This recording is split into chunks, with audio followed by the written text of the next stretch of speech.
Assalamualaikum warahmatullahi wabarakatuh. Good day, everyone. I'm Arabella Kaulika from Class 4 BB, and today I would like to show you my review of the journal article titled Strong Curtains and Dramatic Punches: The Legacy of Playwriting in Screenwriting Manuals of the Studio Era by Raffaele Chiarulli from Università Cattolica di Sacro, Cuore.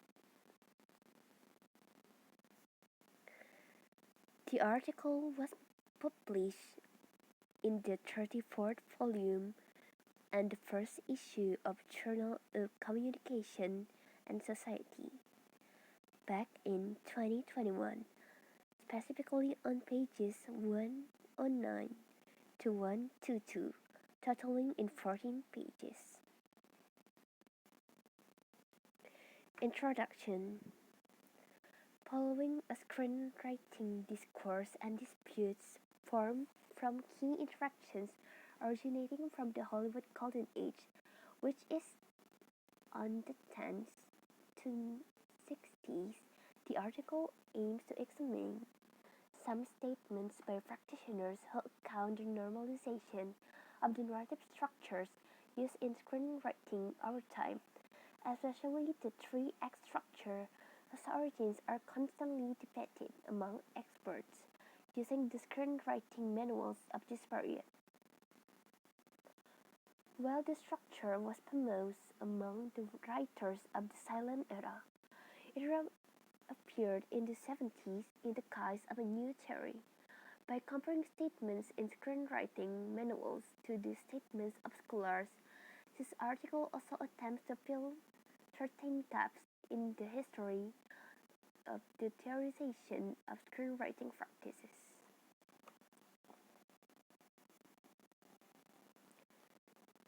The first part, creative process, creative discourse.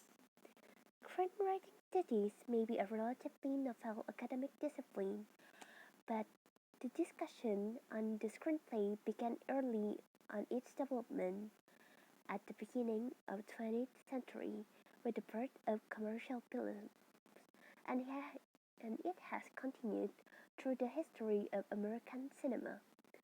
Another important conversation regarding the relationship between cinema and other art forms, such as the theater, has also persisted in both academic and production contexts.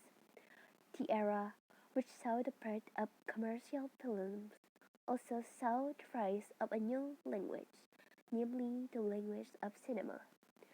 Around this new age, a newly built discourse in screenwriting begins to paint a sweeping picture of screenwriting theories, techniques, and the history of their development. Discourse refers to a kind of sequence of signs, or more precisely, of enunciations woven within writing, reading, or communicative activities.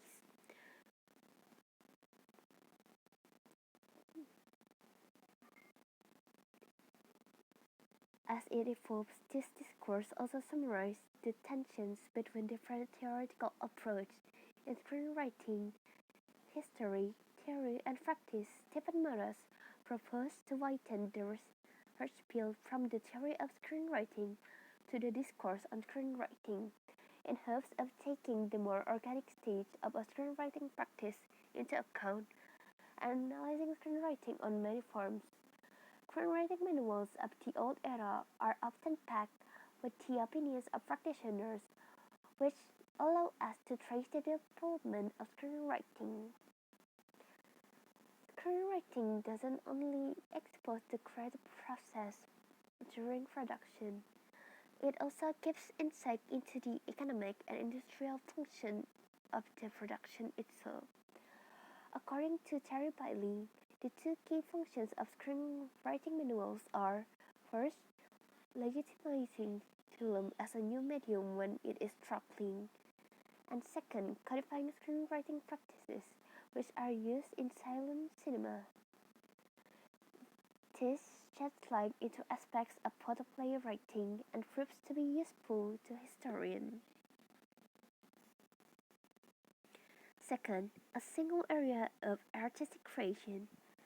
The kinship between cinema and theater has been investigated since the birth of cinema, featured in scholarly debates on film-specific and the differentiating factors and investigations of the semiotic and structural affinity between the two arts.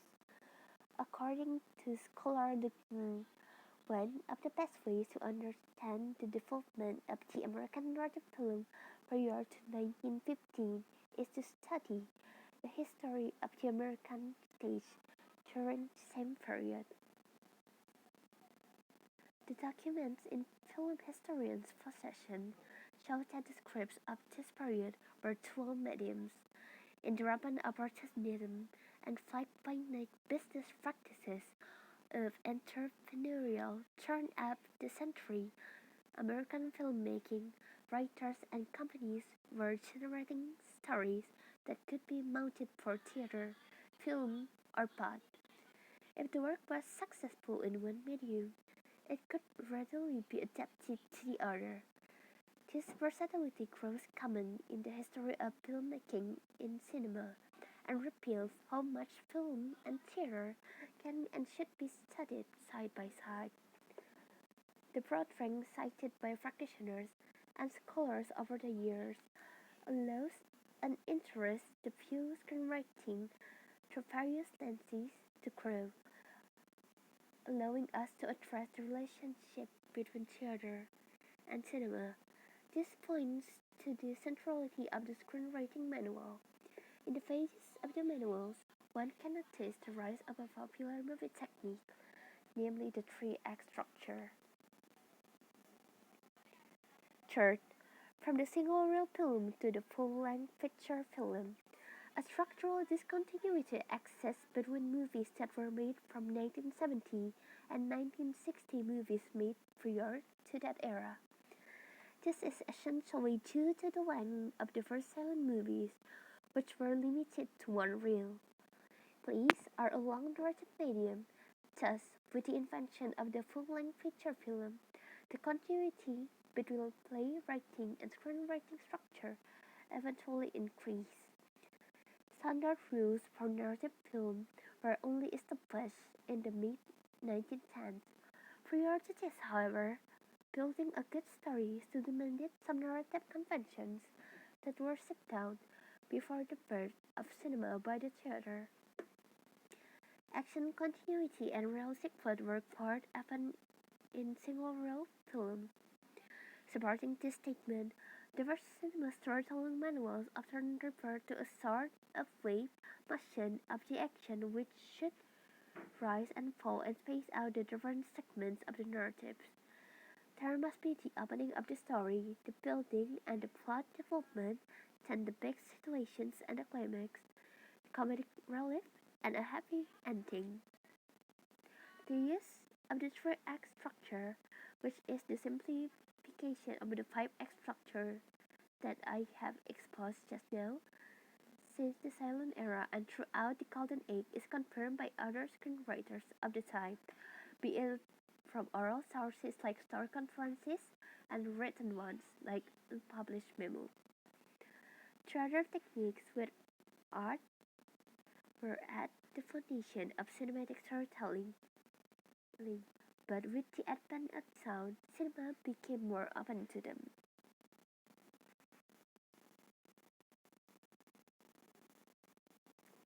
Fourth, the act and curtain system, reels or pages. Looking at the manuals from the first half of the century, it is less clear how conscious screenwriters were of the curtain technique. Curtain technique referred to the length of a narrative portion culminating in a climax. Hollywood professionals during the silent era, subconsciously or not, firmly began dividing their stories into segments where lengths are balanced in relation to the bigger, coherent structure containing them. Thompson suggests an insightful theory as to why the structural divisions were seen as necessary. First, breaking a narrative into parts gives the spectators a sense of direction in which the action will proceed and thus aids comprehension. structure can be learned instinctively from learning many movies.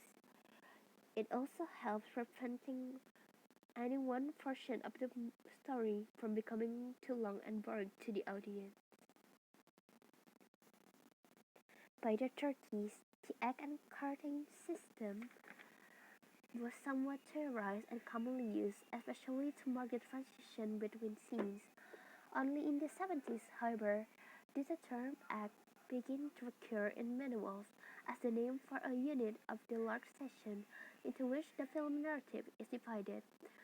Some scholars prescribe an equivalency between the duration of the scenes and the pages of the script, assume that a page of script corresponds on average to a minute of a film. However, other scholars like Frank Daniel supported the use of reel as length, which is about 10 to 15 minutes of the story. In the eight-sequence structure system he developed and studied Norman, who recommended dividing a story into parts that based on the number of pages rather on the number of reels comprising the entire film. Others also debated on the length of each act in the three-act structure. Yet, as expert Umberto Eco reports in his postscript, like a child who speaks his mother tongue well, yet does not know how to write down its grammar. Writers for screen and stage who are good at their job can also find it hard to guess where the structural conventions they have used come from. Conclusion. Talking about screenwriting manuals means talking about the building blocks of the imaginary and the transmission of ideas through cinema. The article helps to demonstrate structures, narrative models, and playwriting techniques remain embedded within the practices of the classical Hollywood cinema, and the degree to which the practitioners were aware of them.